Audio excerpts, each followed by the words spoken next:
پنجاب میں سیلاب سے پہلے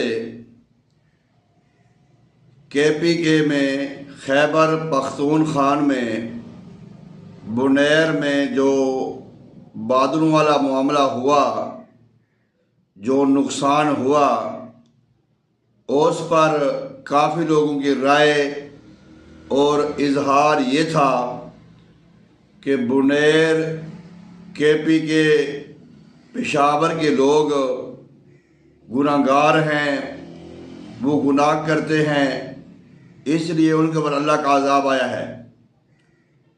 چھوٹے لوگوں سے لے کر بڑے لوگوں تک، سیاسی لیول کے لوگ بھی تقریباً یہ کہہ رہے تھے، یہ تو ان کی، کیونکہ جو ہمارے سیاسی حریف ہوتے ہیں، سیاسی مخالف ہوتے ہیں، ہم ان کو اٹیک کرتے ہیں۔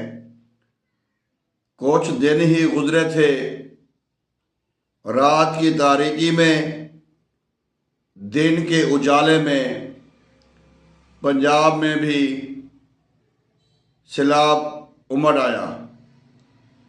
ادھر آسمان سے آیا، ادھر زمین سے آیا، ادھر بغیر بتائے آیا، ادھر بتا کے آیا۔ اب خاموش ہیں کہ یہ ہمارے ساتھ کیا ہو گیا ہے۔ اور اسی دوران کچھ شر پسند عناصر، شر پسند لوگ اپنی شرارتیں کرنے میں سجے ہوئے ہیں۔ جی پنجاب میں سیلاب آ گیا ہے، فلاں بابا جو ہے وہ سیلاب کو نہیں روک سکتا، فلاں بابا پانی کا باندھ نہیں باندھ سکتا، فلانا نہیں کر سکتا، فلانا نہیں کر سکتا۔ یعنی کہ یہ ایک شیطانی عمل ہے، شیطانی گفتگو ہے، جس پہ کہ ہم چل پڑے ہیں۔ اکثر سوشل میڈیا پر بھی ہم پوسٹیں دیکھتے ہیں، ابھی بھی کچھ نام نہاد لوگ اس میں لگے ہوئے ہیں، کیونکہ ان کی قسمت میں تحسین تو ہے ہی نہیں، اس لیے یہ تضحیق کرتے ہیں، تضحیقی کلمات کرتے ہیں۔ اس میں یہ اپنے خاندان کا تعارف کرواتے ہیں کہ ہمارا خاندان یہ گستاخوں کا خاندان ہے۔ دیکھیں، جو ابلیس تھا، شیطان تھا، وہ اللہ کا منکر نہیں تھا، وہ بندے کا منکر تھا۔ اس نے بندے کو نہیں مانا، اللہ کو تو وہ مانتا تھا، بندے کو نہیں مانا، اس لیے وہ تباہ و برباد ہو گیا۔ اب اسی کے ماننے والے، اسی کے چاہنے والے، وہ جناب علی اسی طرح اللہ کے بندوں کے خلاف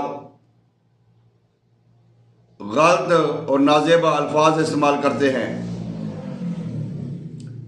جبکہ اولیاء عظام، صوفیاء کرام اور جو اللہ تبارک تعالیٰ کے ولی ہیں، ان کی ایک ڈیوٹی ہوتی ہے، ان کا ایک اپنا کام ہوتا ہے، جتنا جس کے ذمہ جو کام ہوتا ہے وہ کر کے اپنے خالق حقیقی کے پاس چلا جاتا ہے۔ ان کا مقصد سنت انبیاء ہوتی ہے، سنت مصطفیٰ ہوتی ہے، سنت صحابہ ہوتی ہے، کہ وہ بھٹکی ہوئی انسانیت کا جو تعلق ہے وہ اپنے رب کے ساتھ جوڑیں، اپنے اللہ کے ساتھ جوڑیں۔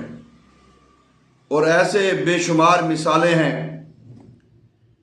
جنہوں نے بھٹکیوں کو، چوروں کو، لٹیروں کو، ڈکیٹوں کو توبہ طیب کروا کے اللہ کے دربار میں پیش کیا بوسیلہ محمد مصطفیٰ صلی اللہ علیہ وآلہ وسلم۔ اب اس طرح کے ابلیس کے پیروکاروں کا اس طرح گفتگو کرنا، جی لاہور میں سیلاب آیا، داتا صاحب نے نہیں بچایا، پاک پتن میں آیا، فلانی جگہ آیا، فلانی جگہ آیا، فلانی جگہ آیا، ان عقل کے اندھوں کو یہ علم نہیں ہے کہ سیلاب ہے کیا اور سیلاب کیوں آتے ہیں. کیا یہ کسی کی مرضی پر موقوف ہیں؟ جان بوجھ کے آتے ہیں؟ پہلا جو سیلاب کا معاملہ ہے، طوفان کا معاملہ ہے، وہ سورۃ ہود میں بھی ہے اور کافی قرآن پاک میں ہے. سورۃ سیدنا نوح علیہ السلام کی جو امت تھی ان کے اوپر پانی کا عذاب آیا، اوپر سے بھی آیا، نیچے سے بھی آیا، ہر طرف سے آیا. کیوں آیا؟ کس لیے آیا؟ ان کا اپنا صاحبزادہ بھی محفوظ نہ رہا. یہ اگر قرآن پاک کا واقعہ ہمارے ذہن میں ہماری سمجھ آ جائے تو پھر ہم اس طرح کی نازیبا جو گفتگو ہے وہ نہیں کریں گے کسی کے خلاف. حضرت سیدنا نوح علیہ السلام کی جو قوم تھی، انہوں نے بارہا کہنے کے بعد امت کو کہ تم اللہ کی مانو، یہ کام نہ کرو، وہ کام نہ کرو. جب ان کی امت نے اپنے وقت کے نبی کی بات نہیں مانی تو اللہ تعالیٰ نے یہ عذاب نازل فرمایا. اور آج یقین کریں، نبی کریم صلی اللہ علیہ وسلم کی فرمودات کو بھی ہم نے پس پش ڈال دیا ہے. پھر نبی پاک کے جو منتخب کردہ نمائندے تھے، اولیاء اعظام تھے، ہم نے ان کو بھی اگنور کر دیا ہے. ان کی شانوں میں گستاخیاں کرنا، ان کی ذات پہ ایسے ایسے نازیبا الفاظ بولنا، تو اللہ ہے نا بھائی. پھر ہمارے اپنے کردار، اپنے کرتوت، اللہ تبارک و تعالیٰ کی جو بھیجے ہوئے جو لوگ ہیں، جو منتخب لوگ ہیں، ان کے بارے میں اس طرح کی دلیلیں اور یہ باتیں کرنا یہ مناسب نہیں ہے. ہم ان کو اللہ نہیں مانتے، نہ یہ ہمارے لیے خدا ہیں، نہ یہ محمد مصطفیٰ ہیں، نہ تو یہ خدا سے جدا ہے، نہ یہ محمد مصطفیٰ سے جدا ہے. کیونکہ یہ اللہ کے خاص بندے ہوتے ہیں، اللہ کے نبی کے نائب ہوتے ہیں، اس لیے ان کا ان کے ساتھ چولی دامن کا ساتھ ہوتا ہے. اور ایسے لوگ کوئی بات جو ہے وہ اللہ تعالیٰ درگزر نہیں فرماتے، اللہ تعالیٰ رد نہیں فرماتے، اللہ تعالیٰ فوری مان لیتے ہیں ان اولیاء اعظام کی بات. ہم اس طرح کی گفتگو کرتے ہیں، ہمیں تھوڑا سوچنا چاہیے کہ ہمارے نصیبوں میں اگر تحسین نہیں ہے تو تضحیقی کلمات بھی نہ کہیں. دوسرے نمبر پہ جب نوح علیہ السلام کی قوم میں عذاب ہے تو نوح علیہ السلام اللہ کی رضا پہ راضی تھے کہ اللہ ان کے ساتھ ایسا ہونا چاہیے. تو آج جب کہ ہمارے جو کام ہیں، ہمارے جو معاملات ہیں، اب ایک دریائی زمین ہے، اس کے اوپر ہم اگر گھر بنا لیں یا اس کے اوپر ہم فصلیں شروع کر دیں، کاشتکاری شروع کر دیں، تو پھر کل کو پانی آئے تو ہم ڈوب گئے. اب لاہور کے علاقے میں اور وہاں پہ جتنے بھی علاقے ڈوبے ہیں، کافی سوسائٹیاں ڈوبی ہیں، وہ کہاں پہ گھر تھے؟ اب وہاں پہ تو وہ راتوں کو سویا، صبح پانی تھا. بھائی جب آپ کسی کی زمین پہ ناجائز قبضے کرو گے، جب آپ کسی کا حق مارو گے، چاہے وہ دریائی کیوں نہ ہو، چاہے وہ انسانی کیوں نہ ہو، اللہ تو پھر اللہ ہے نا. پھر اللہ تبارک و تعالیٰ کی ایک مقام ہے. اللہ دیکھتا ہے کہ میرے بندے کتنا مجھ پہ راضی کرتے ہیں. اس وقت تقریباً ہر غریب اور امیر بندہ رو رہا تھا. آپ کے علم میں ہے کہ کچھ حکومتی وجہ سے، کچھ حالات و واقعات کے حالات کی وجہ سے، کچھ مہنگائی کی وجہ سے ایسے حالات پیدا ہو گیا ہے کہ ہر بندے کے دل سے آہ نکلتی، بد دعا نکلتی. اور غریبوں کو، کاروباری جو چھوٹے موٹے مزدوری کرنے والے تھے، ان کی مزدوری کے اڈے ختم کیے گئے، ان کے ساتھ زیادتیاں کی گئی ہیں.